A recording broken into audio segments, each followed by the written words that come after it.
we'll continue on with Edom. Тогда мы продолжим об Эдоме. So, see the sixth point, we talked about Edom revolting against Judah during the reign of Jehoram. Шестой пункт, мы говорили о том, что произошло восстание Эдома во время правления Иорама. And the seventh subpoint, Здесь теперь седьмой подпункт. Edom encouraged Babylon to destroy Judah. Эдом подбадривал Вавилон в уничтожении иудеев. Edom encouraged Babylon to destroy Judah. Эдом подбадривал Вавилон разрушить Иудею. Psalm 137:7. 136, 7 или 6 или 8.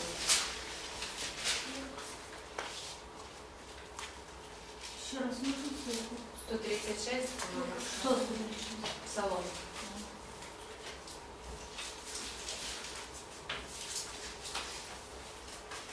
Седьмой точно. Ну, надо, не знаю, Разрушить Израиль. да, разрушить Израиль, чтобы Вавилон разрушился. Наверное, 8 стих. Is it about daughter of Babylon? Не, седьмой. Ты помни, Господи, с нами домом день Иерусалима, когда они говорили, разрушайте, разрушайте до основания его. Remember, O Lord, the sons of Edom, the day of Jerusalem, who said, raise it, raise it. Okay. Yeah. So, big, powerful nation, Babylon from up here, Итак, сильный, огромный народ вот отсюда. came down to Jerusalem. Они пришли к Иерусалиму. And Edoms, they were like cheerleaders. They said, tear it down, tear it down. А эдомяне, они как группа поддержки взывали его: разрушайте, разрушайте.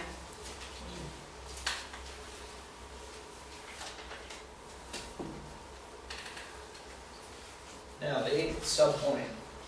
8 подпункт. In approximately 500 BC, Arab tribes came up and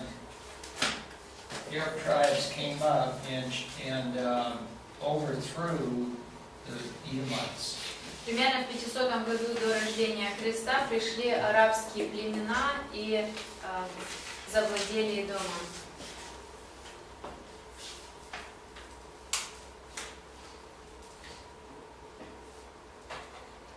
Now they intermarried with some of the Edomites who stayed. Они, те эдомяне, которые остались на земле, они вступали с ними в браки с некоторыми из них. And they're the ones that built Petra. И именно они построили этот город Петра.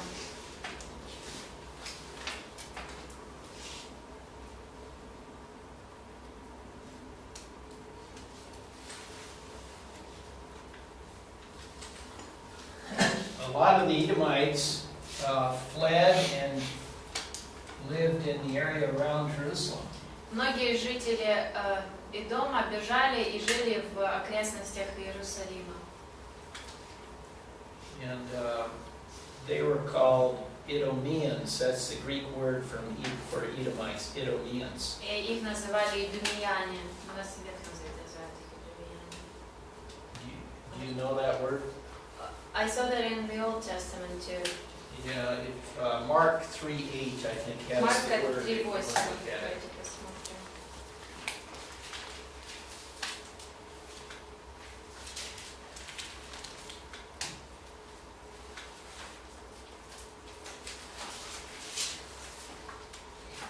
So that's, Идумей. Idumea was a Greek word for Edom. То есть это греческий вариант того, как назвали этот народ. There was a famous person who was an Idumean at the time of Christ. И во время Христа была одна личность известная, и этот человек был идумеянином.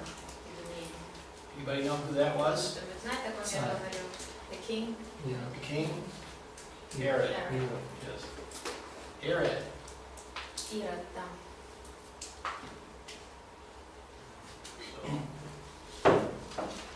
Probably the famous Edomite after Esau.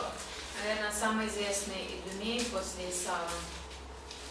Or in English, we have a word infamous. Do you know that word infamous? Means famous in a bad way.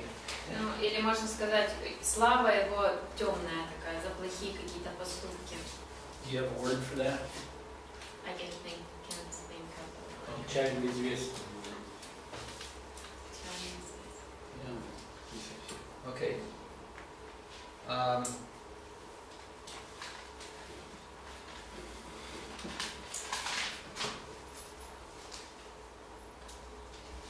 Злословно. Okay, the 10th point, sub-point, 10-й подпункт. by about 300 BC, Edom ceased to exist as a nation. Примерно в 300 году до рождения Христа Идом исчезает уже как народ. So the Arabs had come and gone, and it was just in ruins. Арабы приходили, уходили, то есть уже в развалинах было. And in 1812 AD, В 1812 году по рождению Христа Petra was discovered. была обнаружена Петра. Потом 1800.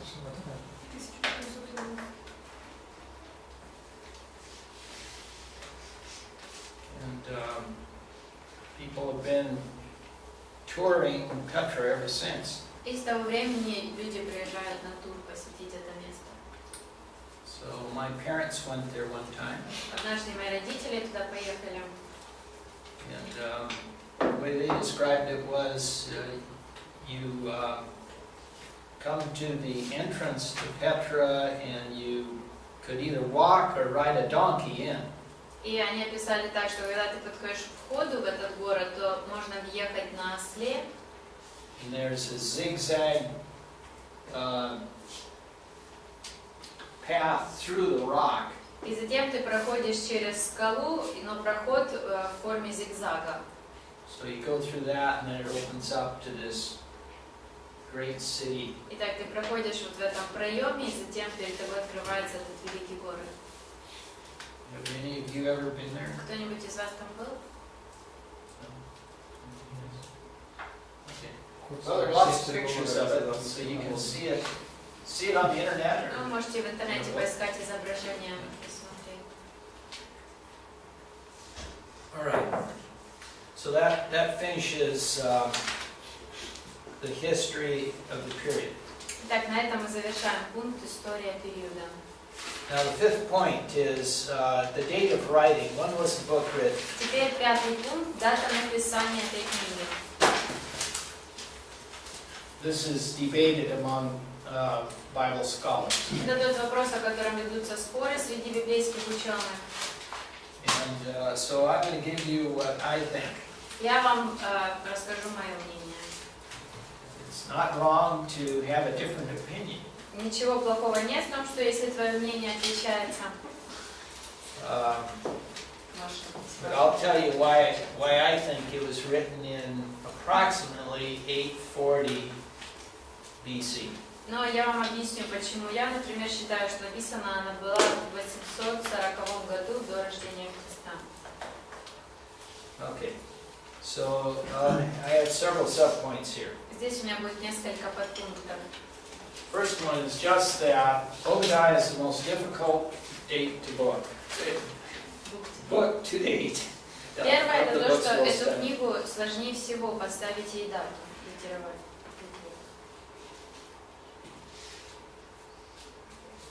Second, Второй пункт. since we don't know anything about the author except his name, the date of writing is difficult. Сложно поставить дату, потому что ничего не известно об авторе, кроме его имени.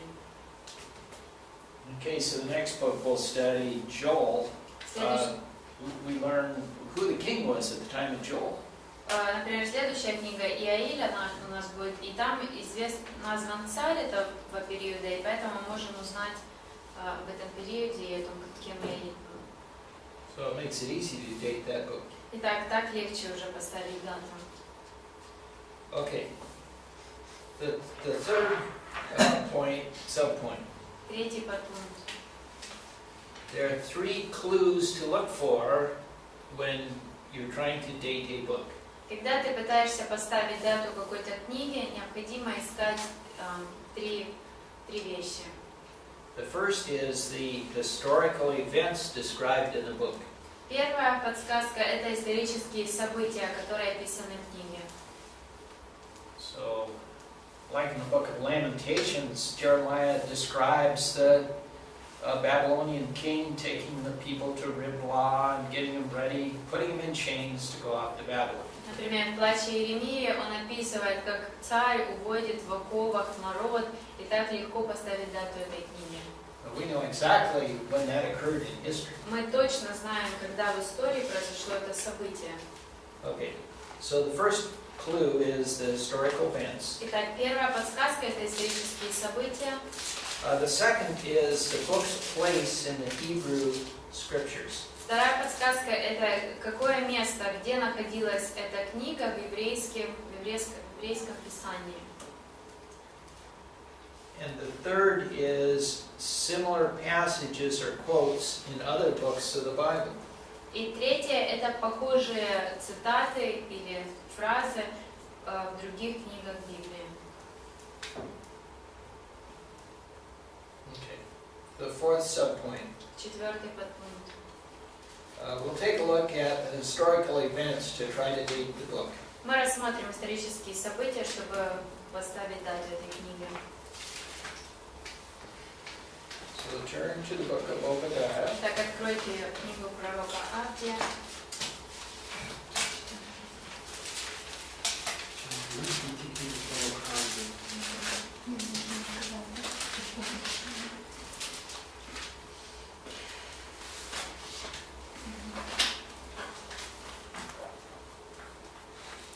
And let's read 10 through 14. С 10 по 14 давайте прочтем. За притеснение брата твоего Иакова покроет тебя стыд, и ты истреблен будешь навсегда. В тот день, когда ты стоял напротив, в тот день, когда чужие уводили войско его в плен, и иноплеменники вошли в ворота его и бросали жребий в Иерусалиме, ты был как один из них. Не следовало бы тебе злорадно смотреть на день брата твоего, на день отчуждения его. Не следовало бы радоваться о сынах Иуды в день гибели их и расширять рот в день бедствия. Не следовало бы тебе входить в ворота народа моего в день несчастья его и даже смотреть на злополучие его в день погибели его. Не касаться имущества его в день бедствия его. Не стоять на перекрестках для убивания бежавших его. Не выдавать уцелевших из него в день бедствия. 14. So let's observe this passage, and you tell me what are the various observations that we see here about Edom. Давайте произведем наблюдение этого отрывка и какие наблюдения вы можете подметить об Эдоме здесь.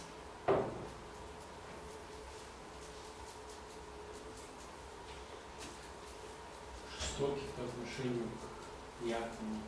It was violent towards Jacob. Okay, and say which verse it comes from. Это в каком стихе? 10. 10. 10? Okay. What else? Еще что? В Иерусалиме была какая-то война с другим народом. There was some war between Jerusalem and some other nation. Okay. More than one nation, right? Больше, чем один народ описано. Yeah, several nations, okay. Несколько народов.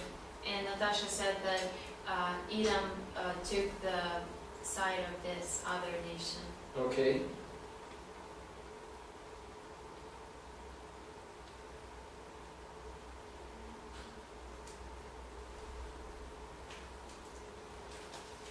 Ну, еще то, что Эдом как бы вошел в Иерусалим или в ворота народа моего, в Иудею. And the gates are mentioned. И разграду. It sounds like they entered through the gates and robbed the city. Okay. In 13? 13.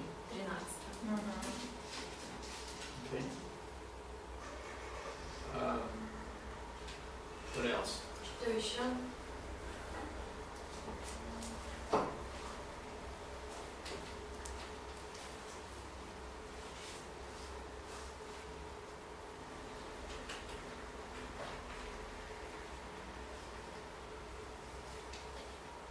what do you have in English? It's gloat in 12 and in 13. Злорадно Do not- смотреть. Do not gloat over your brother's day. У них в 12 и 14 одно и то же слово. Злорадно, там не надо злорадно смотреть на день брата твоего.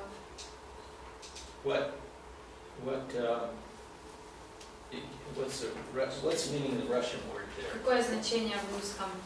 It's like you are happy about the evil and they the suffering of them comforts them.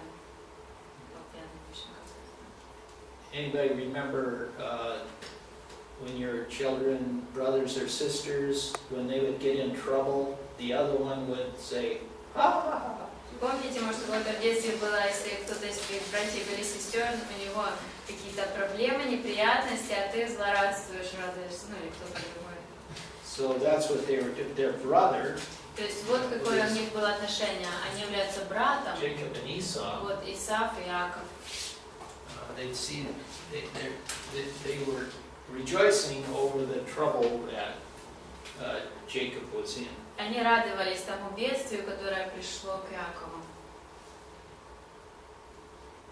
How did they divide the spoils? Каким divide? Как они разделили награбленное?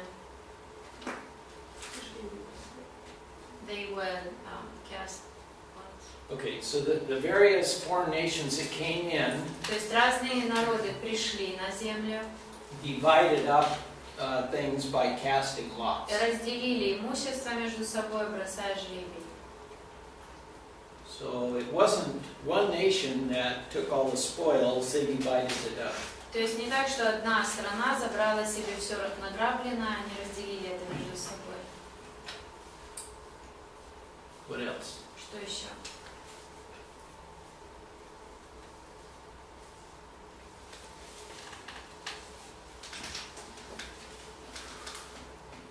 Еще написано, что они добивали тех, кто бежал из города. And also they would kill those who would try to escape the city.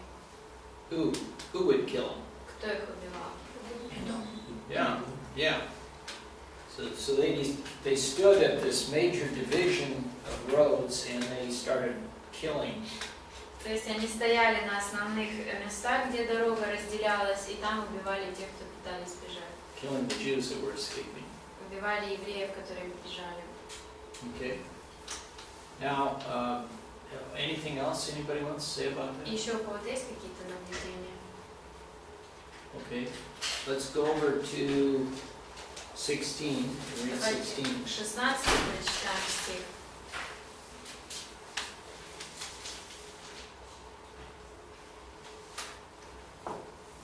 Ибо как вы пили на святой горе моей, так все народы всегда будут пить. Будут пить, проглотят и будут, как бы их не было. So,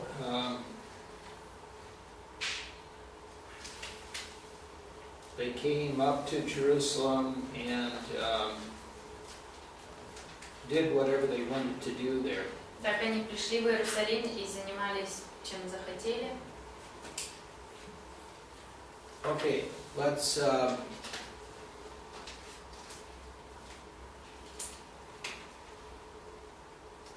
see here.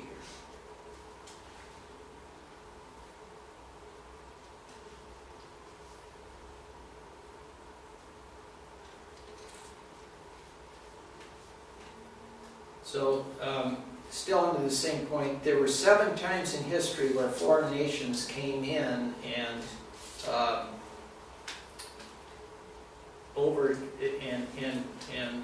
fought against Judah. Было несколько периодов событий в истории Израиля, когда другие народы приходили и воевали с Иудеей. First one is the Egyptians came in, Первое событие это когда египтяне пришли, and this is described пришли в землю. in 1 Kings 14, 25 through 26. Это 3 Царств 14, Which verses? 1 Kings 3 Царств 14, 14, 25 through 26. 25-26. So let's take a look at that. Давайте посмотрим.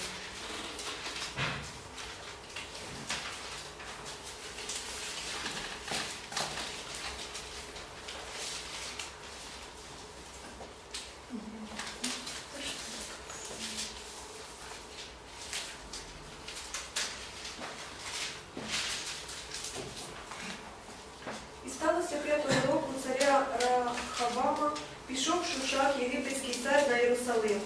І позабирав він скарби Господнього дому та скарби дому царевого, і все забрав.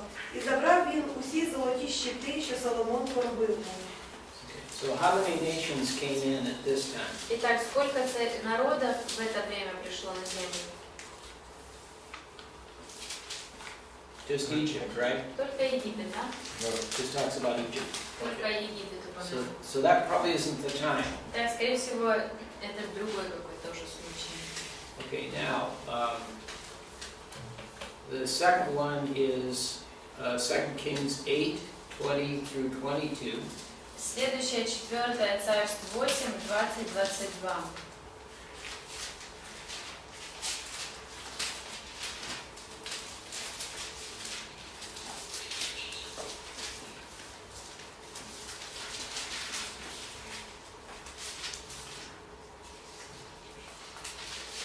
В одни его выступил Эдом из-под руки Иуды, и поставили они над собой царя. И пошел Иорам Саир, и все колесницы с ним, и встал он ночью, и поразил идумиян, окружавших его, и начальника над колесницами, но народ убежал в шатры свои, и выступил Эдом из-под руки Иуды до сего дня.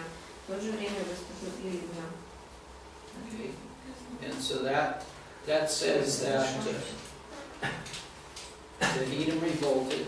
Здесь описано восстание Идома.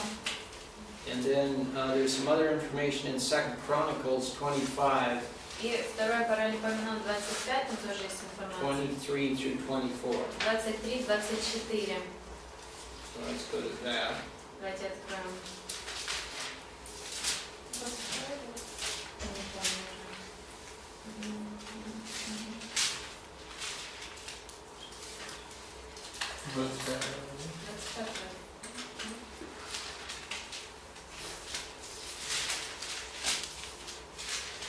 Let's see, 2 Chronicles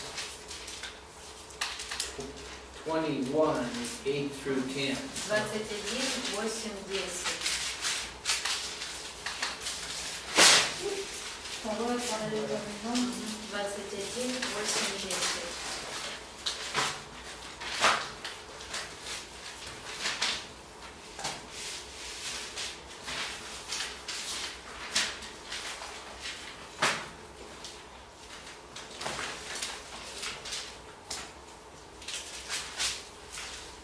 Second Chronicles 21, 8 through 10.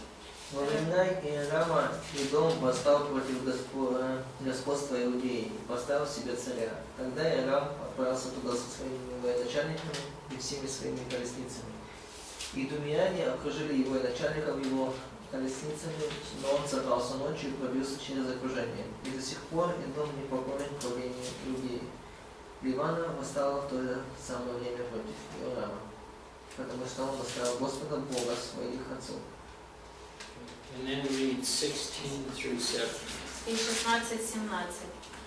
Господь возбудил против Иорама вражду филистимлян, арабов и соседей кушитов. Они двинулись на Иудею, вторглись в нее и захватили все добро, какое нашлось во дворе царя, вместе его сыновьями и женами. Они не оставили ему никого из сыновей, кроме Охозии, самого младшего. So what peoples invaded this time? В этот раз, в этом случае, какие народы завоевали власть? Филистимляне, арабы. Arabs, Philistines. So Arabs, and there are a lot of Arab nations, И народов арабских много есть. and Philistines. Филистимляне. So they invaded and carried away possessions found in the king's house. Итак, они ворвались в царство и забрали имущество царей в доме царства. And sons and wives of the king. И сыновей, жен царя.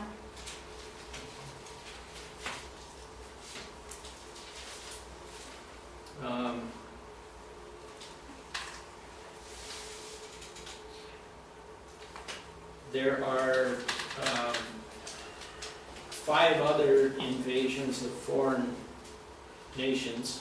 Есть еще 5 случаев, когда другие народы завоевывали город. We'll go to the last one, which was probably the most significant. Мы рассмотрим последнее только завоевание, которое, наверное, важнее всех. And that's 2 Kings 25, 3 through 7. Это 4 Царств, 25, с 3 по 7.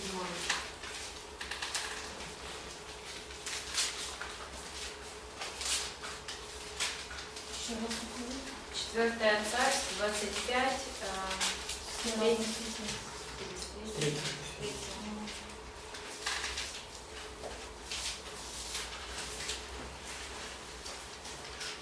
2 Kings 25, 3 through 7. 4 Царств, 25, 3, 7.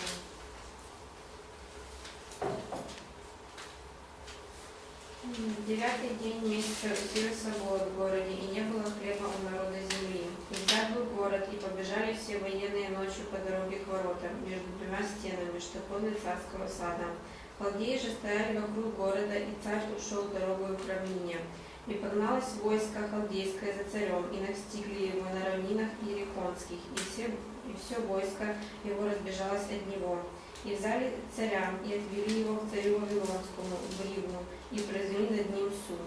И сыновей Седекии закололи перед глазами его, а самому Седекии ослепили глаза, и сковали его оковами, и отвели его в Вавилон.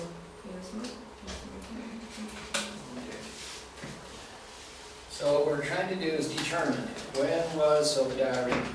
Так, мы с вами пытаемся определить, когда была написана книга Авдия. And we're detectives. Мы как детективы сейчас. So we read Obadiah and we see how he describes what happened. Итак, мы читаем книгу Авдия и смотрим, как он описывает события. And he describes several nations coming in and dividing the spoils. И он описывает, что на землю зашли несколько народов и разделили между собой награбленное. And Edom taking part in that. И Дом участвовал в этом. Now, most Bible scholars say it was either the one we did, the second one we did. И большинство ученых склоняются к тому, что это было либо второе нападение, которое мы с вами разобрали, When the Philistines and the Arabs came, когда пришли арабы и филистимляне, at the time that Edom revolted. в то время, когда Эдом восстал.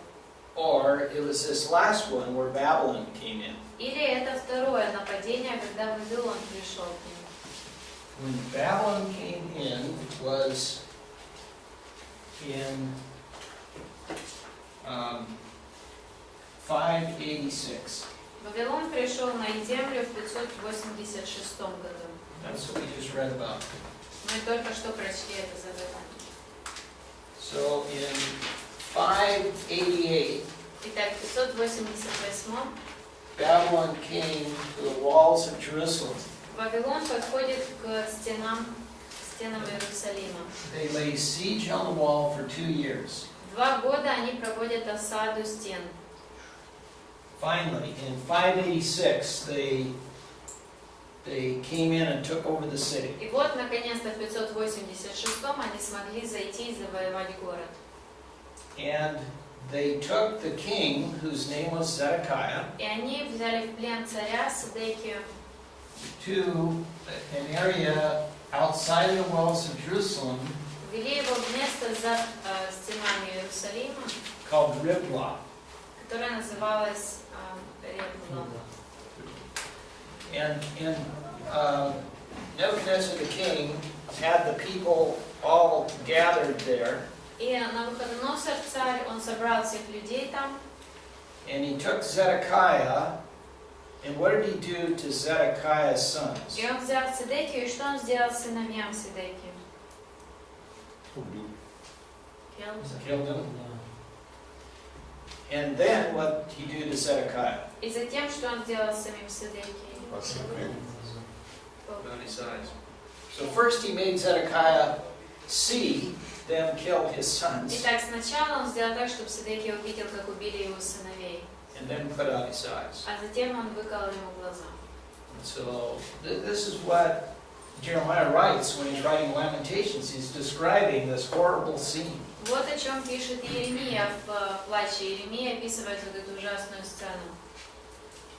And but the significant thing about this is that Babylon was the only nation that came in. Но что здесь важно для нас, что единственная нация, которая пришла завоевать, был Вавилон. And I don't see any record in history of Babylon sharing the spoils with anybody else. И я не вижу, чтобы в истории где-то было записано о том, что Вавилон поделился награбленным с кем-то еще. So that's why I think rather than 586 BC, it was 840 BC. Поэтому я считаю, что это описаны события не 586, а 840 года. When the Arabs and the Philistines, Когда филистимляне и арабы, and we know that Edom was involved because they had revolted against Judah, so they were free to go and take things from their former masters. и мы знаем, что в это время и Идом произвел свое восстание, и да, для них был открыт вход для того, чтобы зайти и разграбить своего бывшего хозяина. Okay, the only other thing that I would say about this is that when Nebuchadnezzar came in, he destroyed Jerusalem, and Obadiah doesn't say anything about Jerusalem being destroyed. И еще я хочу отметить, что когда произошло вот это завоевание, Навуходоносор пришел, и он уничтожил Иерусалим, разрушил, а у Авдия ничего не говорится о разрушении. So, this may seem like we say, well, why is that important? Why is it important when it was written? И вот, слушая это все, вы можете спросить себя, ну а почему это так важно, когда была написана эта книга? I think just because we want to know as much about the background of any book before we start studying it.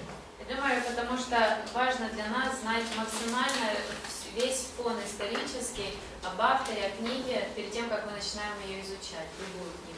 So we work as hard as we can to try to figure out all the details. Итак, нам максимально нужно стараться разузнать все возможные детали.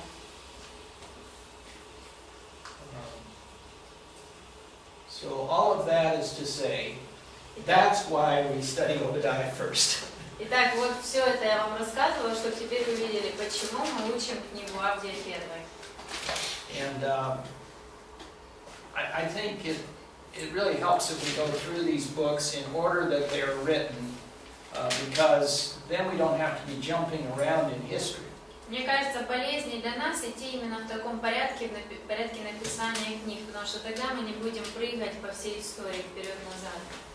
Otherwise, when we go through the order that they are in English and Russian Bibles, we talk about Assyria, then we talk about Persia, then we talk about Babylon, we'd be back and forth all the time. А если мы пойдем по такому порядку, как они либо в английской Библии, либо в нашей, то тогда мы будем говорить об Ассирии, о Вавилоне, о Персии, и так мы будем вперед-назад в истории двигаться по порядку. Okay. So we looked at what historical descriptions would help us decide when the book was written. Итак, мы разобрали, какие описания исторических событий могут помочь нам определить дату.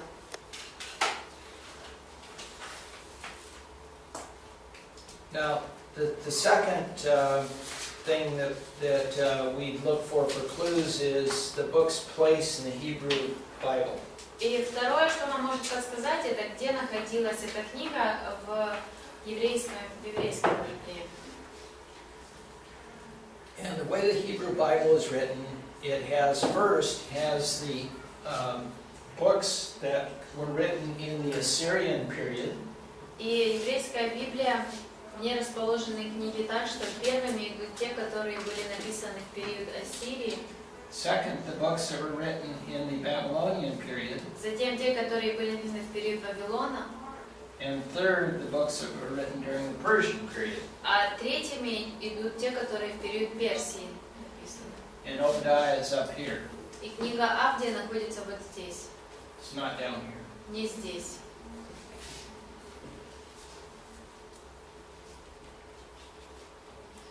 And the fourth clue is, are there quotes in other books? Are they quoting Obadiah, or is Obadiah quoting somebody else? И третья подсказка — это если в Авдии, в его книге цитаты каких-то других книг, или же в других книгах цитаты из Авдия. And we see quotes, there are similar things in Obadiah as are in Joel. И мы видим, что в книге Авдия есть схожие моменты с книгой Иаиля. And so let's look at Obadiah 10 through 18. Давайте посмотрим Авдия с 10 по 18. And then we'll look at Joel А затем Иаиля 1:15 1:15 through 2:1. до 2:1. So let's do it this way. Let's have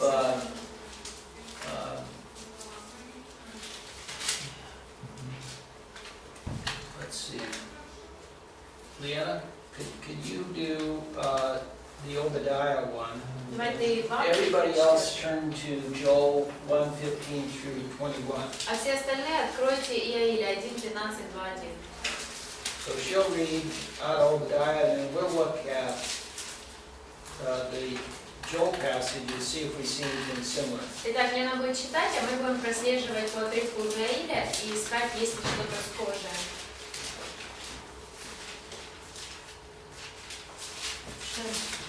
Just a minute, I gotta get there. Сейчас, секундочку.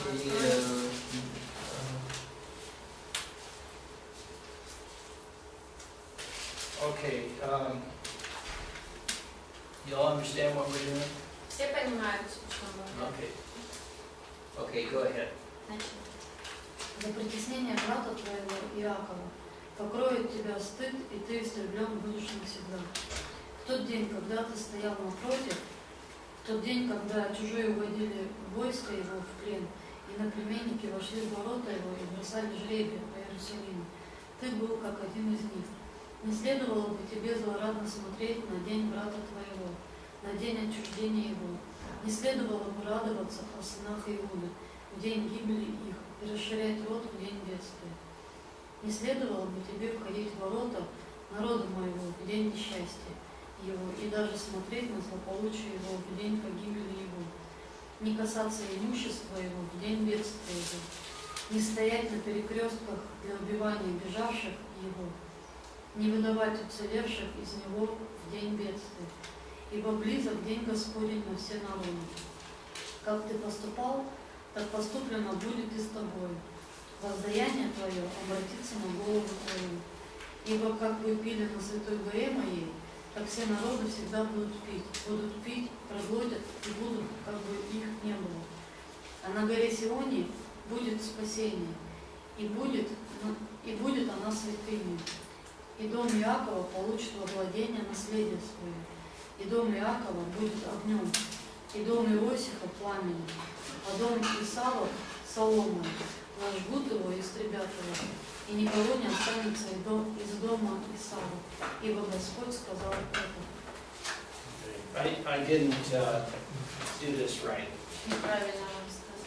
We should have been looking at Joel 1:15, Нужно было с 1:15, then 2:1, 1:15, 2:1, 32, 32, 3, 3 and 4, 3 глава, 3-4 and 17 и 17. and 19. И 19. So now that you're all totally confused, Теперь, когда вы уже полностью запутались, let's try this. давайте еще раз попробуем вот так. А можна запитати, в російській є 32 вірша, або в українській 27? Может там 20? Може там зміщення просто. They have 26 verses in Joel 2. 26 verses. 27, 27. У нас друга 27. Да, он так и 27. русском 27. Нет, в русском 32 всегда. А. In Зато Joel, третя глава складається всього з 5 віршів. But chapter 3 is only 5 verses. Переводчики втомились. Сократить. Передай Мессию вообще. Може просто там 3 глави, а у вас 4. how many verses in chapter 1? Сколько в первой главе у вас? 27. 27. Ой, в первой 20. 20. 20.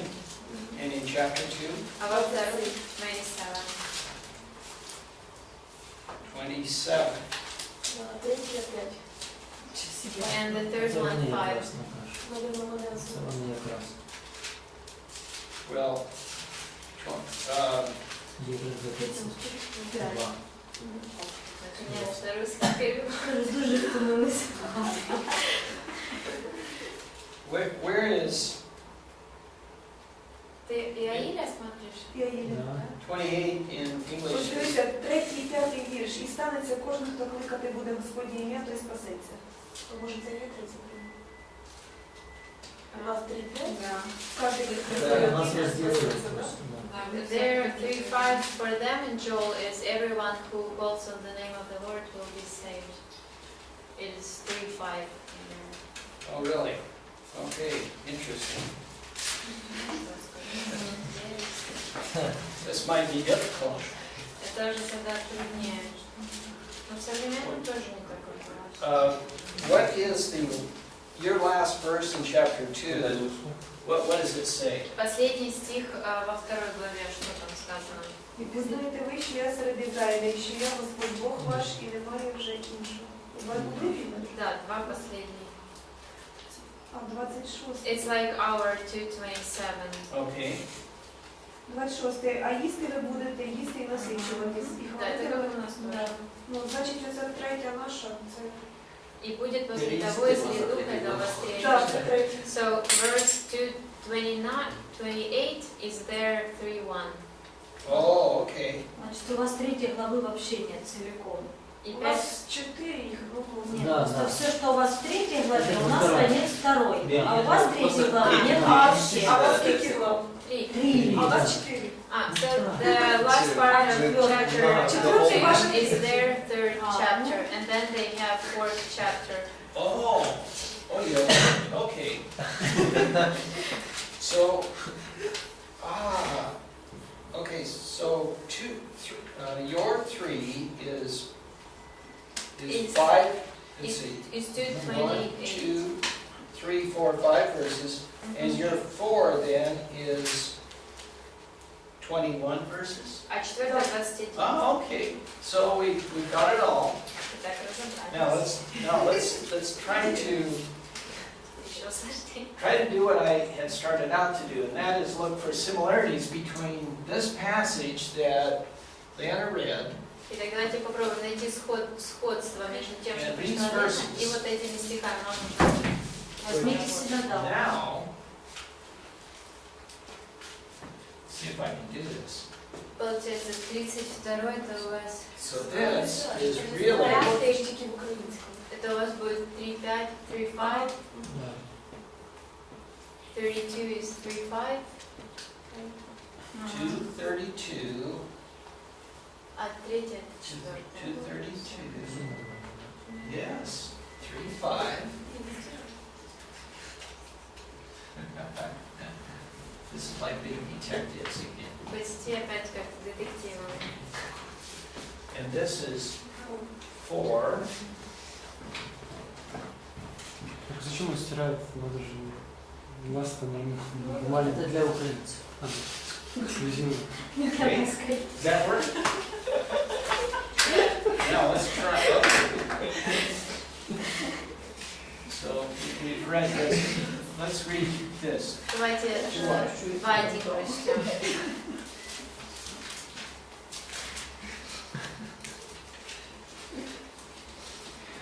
Едет Владимир?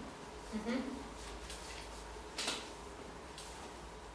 Трубите трубой на Сионе, бейте тревогу на святой горе моей. Да трепещут все жители земли, ибо наступает день Господень, ибо он близок. Okay. Now, 3:5, which is, okay. 32 теперь. 2:32. И будет всякий, кто призовет имя Господне, спасется, ибо на горе Сионе и в Иерусалиме будет спасение, как сказал Господь, и у остальных, которых призовет Господь. 4:3. 4:3 или 3:3. И о народе моем они бросали жребий и отдавали отрока за блудницу, и продавали отроковицу за вино и пили. So the cast lots, 4:4. Бросали жребий, часть 4. И что вы мне, Тир и Сидон, и все округи филистимские? Хотите ли воздать мне возмездие? Хотите ли воздать мне? Легко и скоро я обращу возмездие ваше на головы ваши. 4:17. 17 теперь. Тогда узнаете, что я Господь Бог ваш, обитающий на Сионе, на святой горе моей, и будет Иерусалим святынью, и не будут уже иноплеменники проходить через него. And 4:19. И 19.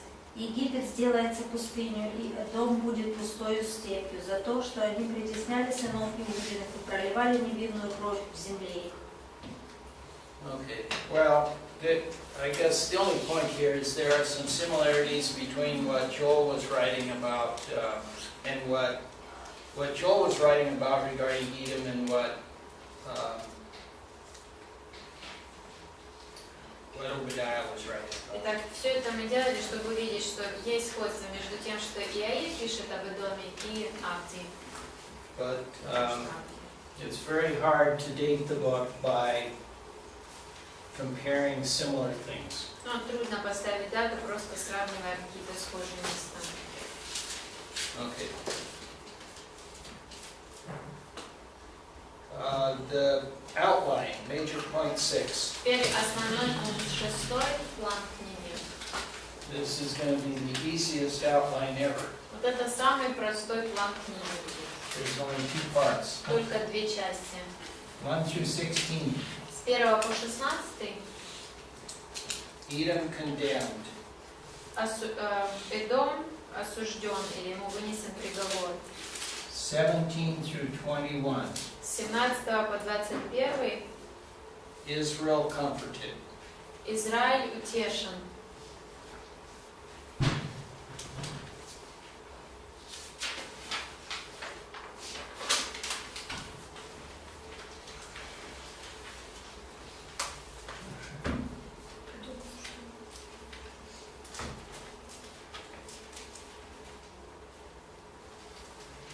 And the last point, doctrines. И последний пункт нашего основного плана – доктрины.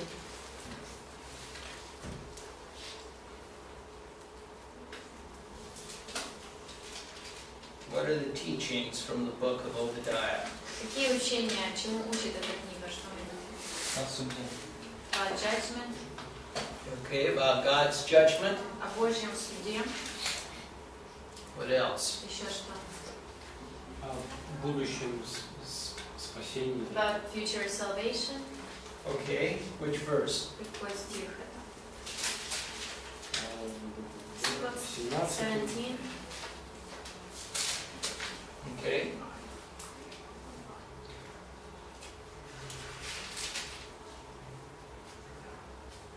What else?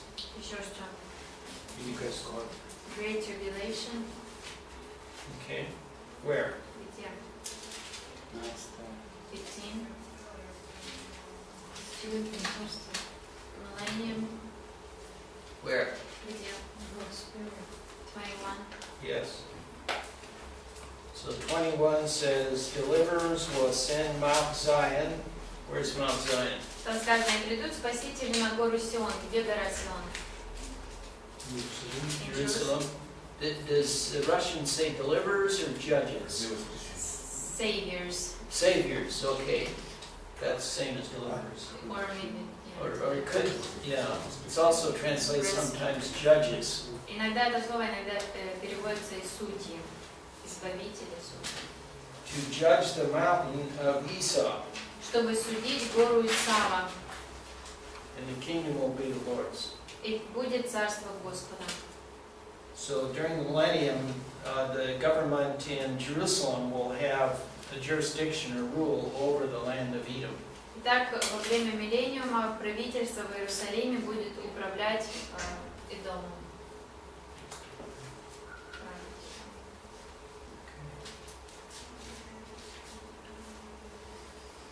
All right, so we'll end with Obadiah there. Вот на этом мы остановимся в изучении Авдия. So the theme of Obadiah is what? Какая тема Авдия? Суд Judgment. над Римом. Judgment of Edom. Суд над Эдомом. That's what it's about. Вот о чем.